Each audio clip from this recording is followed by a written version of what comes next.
Hello, my friends. It's Chris Biffle, Coach B, and oh, what a day we're going to have today. We're going to show you how to reduce blurting.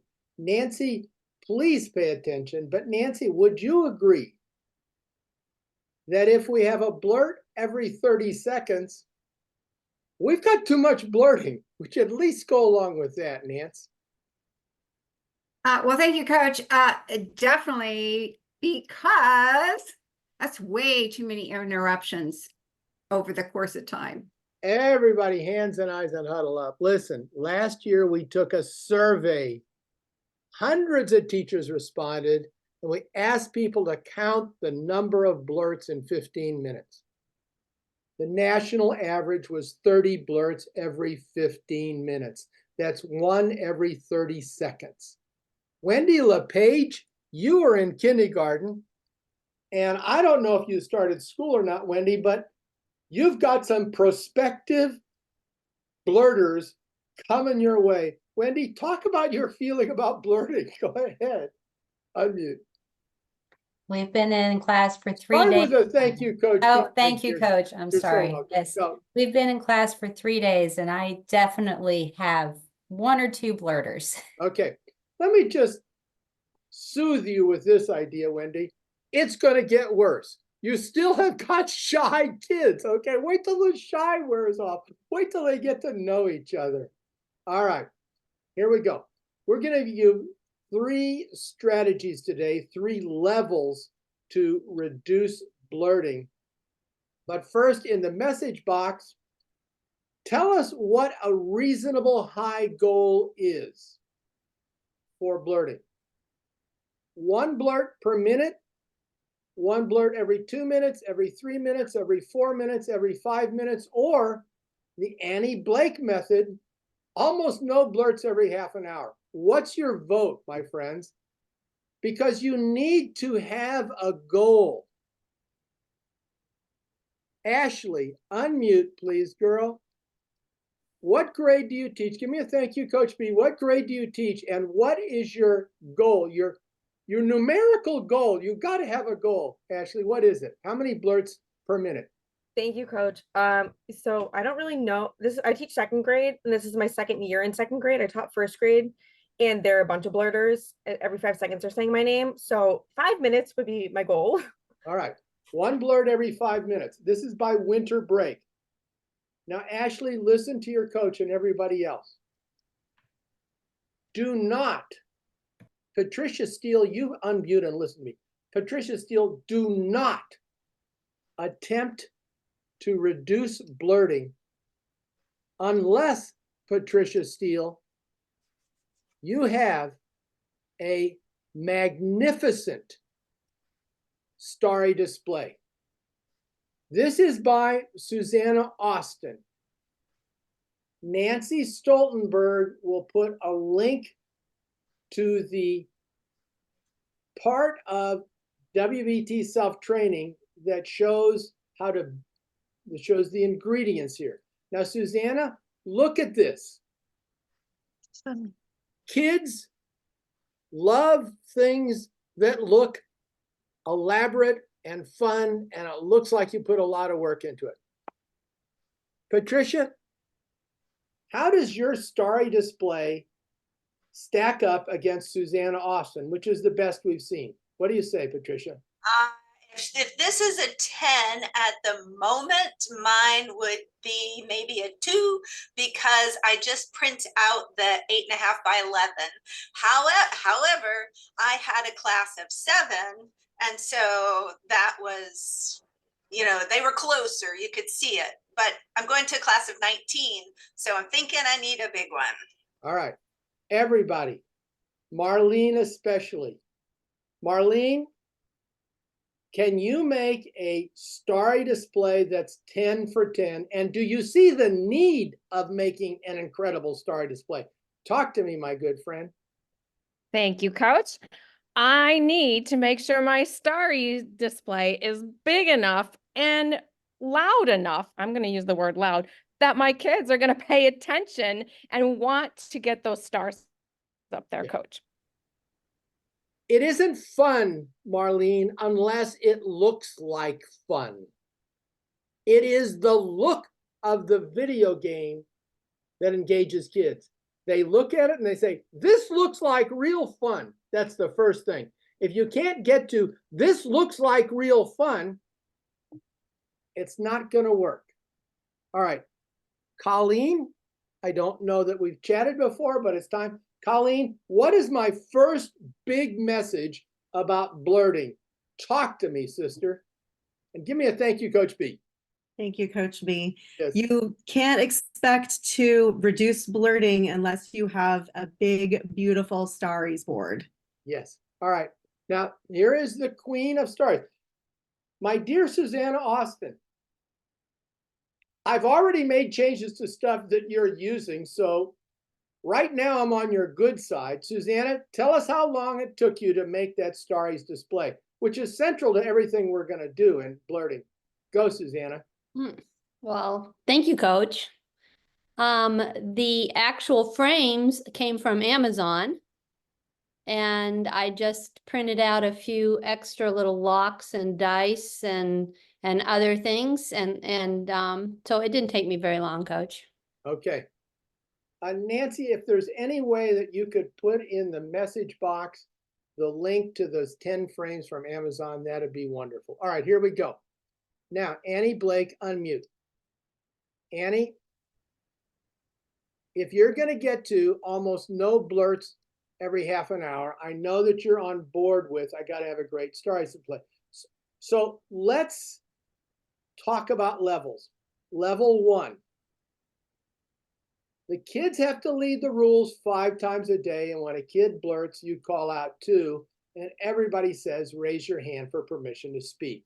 That's where we're going to start. Annie, explain level 1, part 1 of our blurty game. Go ahead. Thank you, Coach. So level 1 of the starries is just after you've taught the rules, practicing it throughout the day. If you have a kid breaking a rule like blurting out, you have the students, or you just say rule 2, the kids reply, rule 2, raise your hand for permission to speak. Now, Annie, stay there with me. This is going to shock you. It'll shock everybody who knows me. I have said for years, never let a kid roll the dice. You got to save that to the spring. But Annie, we're talking about the most widespread instructional problem, and rolling the dice is one of the most powerful, not the most powerful, you'll see the most powerful motivator, one of the most powerful motivators. So you call out rule 2, and if you think there's been some improvement, the class votes on the kid who improved the most. You let that kid roll the dice for a starry for the whole class. Holding the dice, which only happens on this occasion, is electrifyingly wonderful. Explain the power of letting a kid hold the uncertain reward dopamine generator. Go, Annie Blake. Thank you, Coach. So if you have to review rule 2 and they did a pretty good job, you're going to then have the students vote who improved the best, and they get to roll that dice because we don't let them touch the dice. It's very special. All right. On a roll of 1, 2, or 3, everybody gets a starry. On a 4 or 5, kids chant, we don't quit, we've got grit, and a 6 is a re-roll. Nancy, explain the universal dice roll, the pattern that we use. Go ahead, Nancy. Oh, thank you, Coach. Okay, so our universal dice roll rules are 1, 2, or 3. That's a star. 4 or 5, excuse me, we've got grit, we don't quit, and a 6 is a re-roll. Now, Nancy, stay with me. You ask kids, you felt like there's been some improvement. There might not have been improvement because you've been calling out rule 2 a whole bunch of times, but you say, I think I was seeing some improvement. You ask kids to vote on the most improved player. If you agree, Jack gets to roll the dice. If you don't agree, you say, listen, you missed it. Maria has improved enormously. Or you say, sorry, I don't see enough improvement. So you don't always agree. Do not let kids drive the race car, okay? You're still in control. Sometimes you agree, sometimes you don't agree. Why? Uncertainty generates excitement and dopamine. Nancy, explain what happens at level 1 if you don't agree that someone has improved. Thank you, Coach. So we can take nominations for the most improved from the students, but if we don't quite agree with why they chose that person, we can either decline or maybe we decide to do it. All right. It's always your choice. Tiffany J, of course, I'm very, very unhappy with you because I haven't seen you all summer, but I imagine you haven't been eating or sleeping because you've been building an enormous Starries display. Tiffany J, unmute. Give me a thank you, Coach B. Thank you, Coach B. Yes, my storyboard is beautiful. All right, I believe you. Now, stay with level 1 as long as you can, Tiffany J. Just stay with it. Rule 2, call out, earn a starry dice roll. Now, it's a big problem. So here's level 2. At level 2, and notice this, Tiffany J, our new rules have a right way. Here's B raising his hand for permission to speak. And here's KB doing things the wrong way. So at level 2, you're going to work on right way, wrong way to follow the rules. Explain that back to me, Tiffany J, my good friend. Go. Thank you, Coach. And I have used this slide and I did this. We're in our 3rd week of school. Woo! And I used B and KB. KB. Yes, and it works. We practice. So level 2 is using the right way, wrong way. All right, I'm going to read it to you, my friends. Right way. You say to your kids, I want players to raise their hands like B. I'll call on them. They share about what they want for their birthday. That's a leading question, or what they'd feel about winning a trip to Disneyland, or who their favorite pet is, or superhero. You give them something that they really want to raise their hand and talk about. They practice right way. And then Tiffany J, you say, all right, let's practice KB. I want you to blurt like KB and just blurt out what you want for your birthday, your favorite superhero. Come on, let's do wrong way. Tiffany J, explain right way, wrong way. Go ahead. Thank you, Coach. So right way practice is doing it the right way. I call on them and they share about something, whatever it is, their birthday, favorite pet. Wrong way practice, the wrong way practice is they're actually blurting out like KB. They're just saying, I love dogs or whatever. So you have a student actually practice that. Everybody huddle up. This is huge. Now you're working level 1 as long as you can, and I guarantee you it's going to reduce blurting, but the problem is so huge, you've got to have something else. Skittles, for a change, would you just listen to your coach as if you think I might have a good idea? Come on, Skittles, give me a thank you, Coach B. Thank you, Coach B. Yes, I am going to not be a beloved rascal, and I am going to listen to my coach. Thank you so much. Now, Skittles, I know you got a lot going on in the classroom, and you're doing this and you're doing that, and you're working on reducing blurting, which is your #1 instructional goal. If you cannot reduce blurting, you can't teach. So at level 2, listen to me, Skittles, you set a timer for 30 minutes, all stinking day long. Every 30 minutes, the timer goes off. You practice right way and you practice wrong way. You have the kids vote on an improved player. If you agree there's improvement, the kid gets to roll the dice. So in other words, let the timer structure your blurty reduction at level 2. That way you don't have to think about it. You're just saying to yourself, look, I got to go over this every 30 minutes. If it takes me 5 minutes, it's 5 minutes well spent. Talk about the timer every 30 stinking minutes and stick to the timer and keep generating dice rolls. Talk about it, Skittles. Yes, thank you, Coach. I love this. I have lots of timers in my kindergarten classroom, so I'm going to designate one of mine to be my one for blurting. So I'm going to set it to go off every 30 minutes. And when it goes off, we're going to do a rule rehearsal.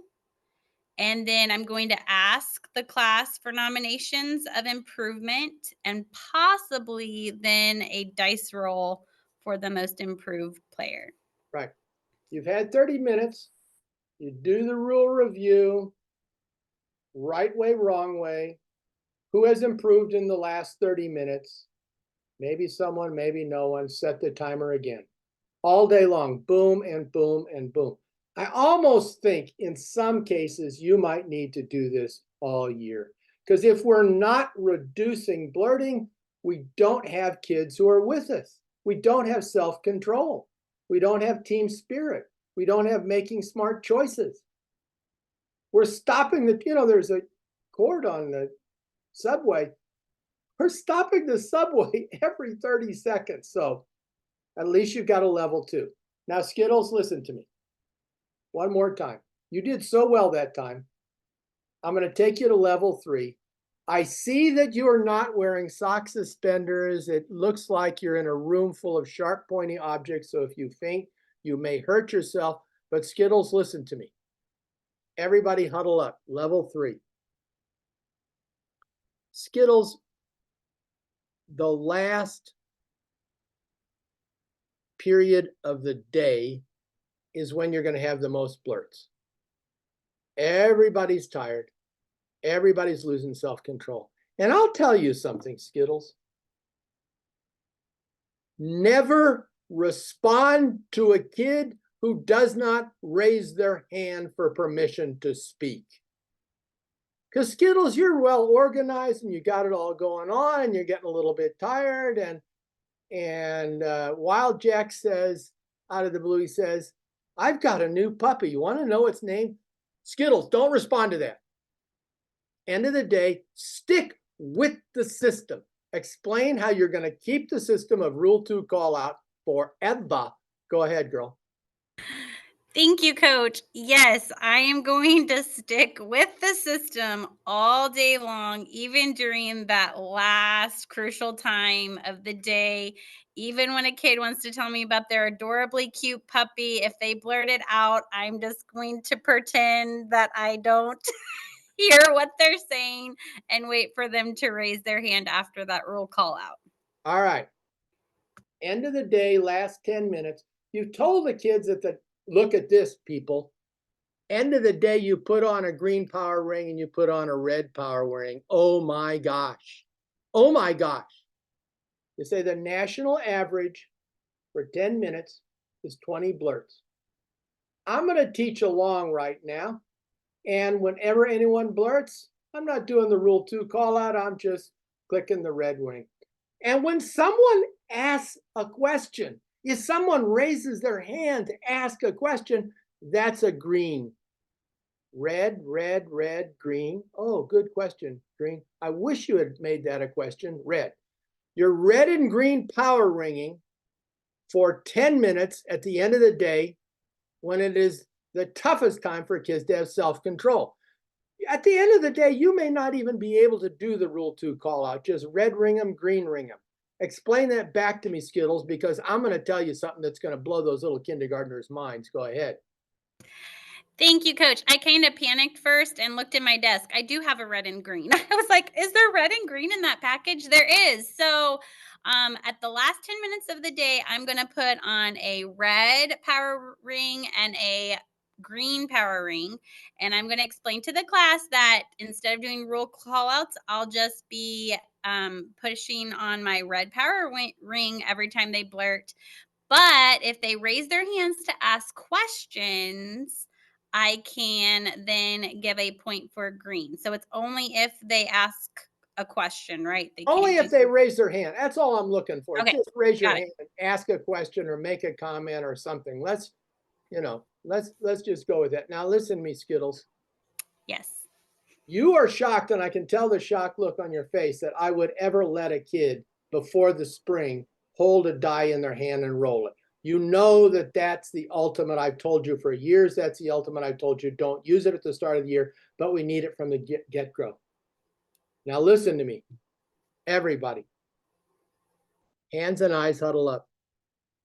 For 10 minutes, you're counting points. The final score is red points minus green points. If the class sets the record that breaks their own record, then you ask who's improved the most, and if you agree, that kid gets to roll the green dice. And at the end of the next day, Skittles, that kid wears the power rings. Talk to me, little sister.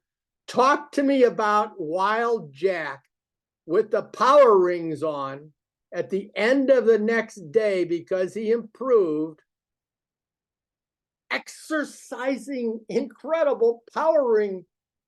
Now, here's what you're going to do, Skittles. You're going to give them a pair of power rings. You take a pair of power rings. You count, they count, and you compare scores at the end. But you've got Wild Jack. How desperately does that boy want to put on the power rings in the last 10 minutes? Go, talk about it. Thank you, Coach. Yes, they want the power.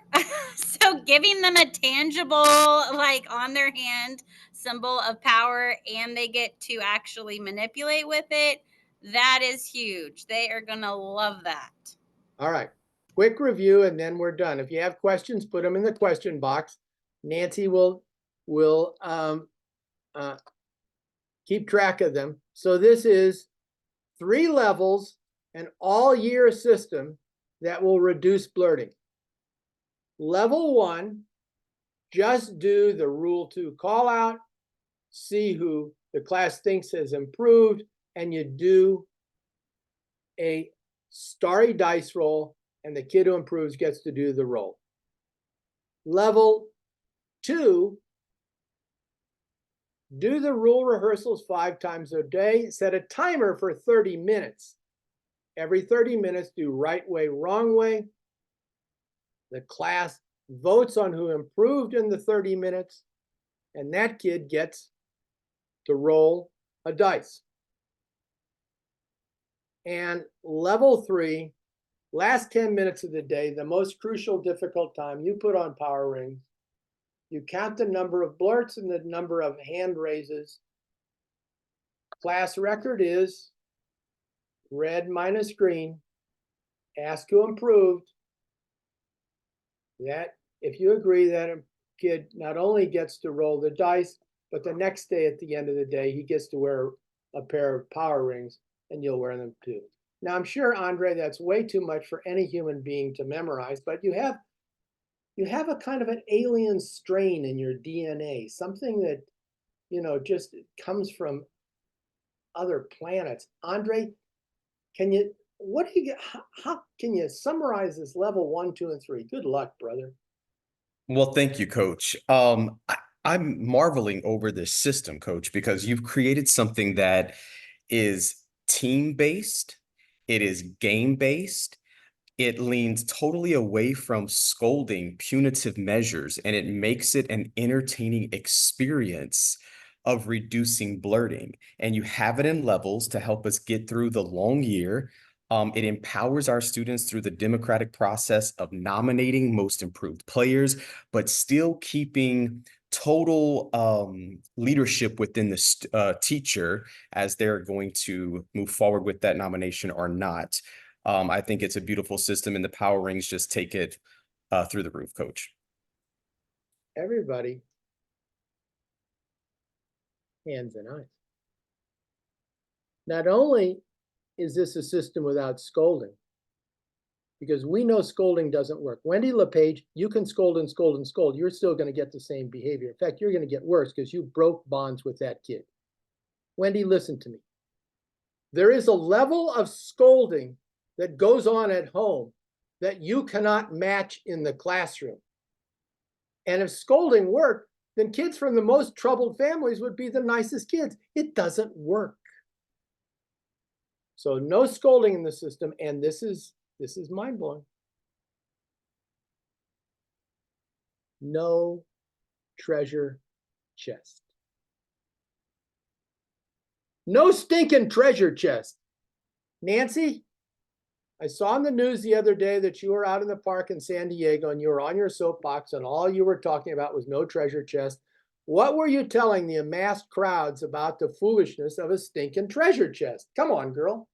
Well, thank you, Coach. My name is Nancy, and I was on speed dial to Trader, you know, that whatever that junk store is. I've forgotten the name because I'm off the list, because now I profess that I don't need treasure chest.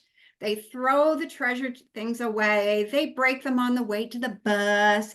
I got starries. I've got other ways to motivate.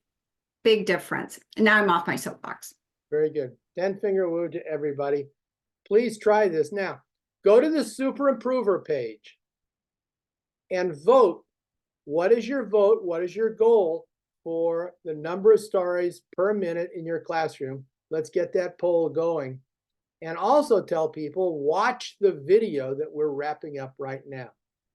God bless us all. We're going to enormously reduce the amount of blurring, but first we're going to finish up with a note from Nancy. Go, girl. Oh, well, thank you, Coach, because I know, and I think I know, within this group, we have teachers who don't teach the same class all day. They can't set a timer for every 30 minutes in an hour. So what is your recommendation? And you know who I'm talking to right now. What's your recommendation if I only have students for 60 to 90 minutes per day? All right. Use your intuition. How severe is your blurting problem? I would say start of the year in a 60-minute class, you need to set a timer for every 10 minutes. And then if you feel like you're making progress, set a timer for every 12 minutes, every 15 minutes. But let the timer do the instruction for you. If we don't reduce blurting is the problem. And if we're not reducing the blurting, all the other time that we're spending is not going anywhere. In the first 2 weeks, all you're doing anyway in the first 2 weeks is teaching strategies and routine. All right, my friends, we will see you down the, oh, Patricia Steele, please. Yeah, there's a question in the chat, which I also am interested in. What about talking during transitions? What are the expectations during transitions? You decide, but I would rather just have one rule for everything so that I don't have blurting here and I have a different system here. Just, we don't blurt unless you said, all right, you can give your neighbor some advice or do a teach okay or whatever. But if we're transitioning, our transitions are getting slowed down. We're getting off task. We're not getting our stuff put away in the cubbies or our stuff put in, putting away our coloring books because we're chatting with our friend about the color of their shoelaces. So run a tight ship. All right, my friends, we will see you next week. And I got news for everybody, including Susanna Austin. We made some changes to the Magic Circle. Oh my gosh. Susanna, set up a Zoom. We'll chat next week.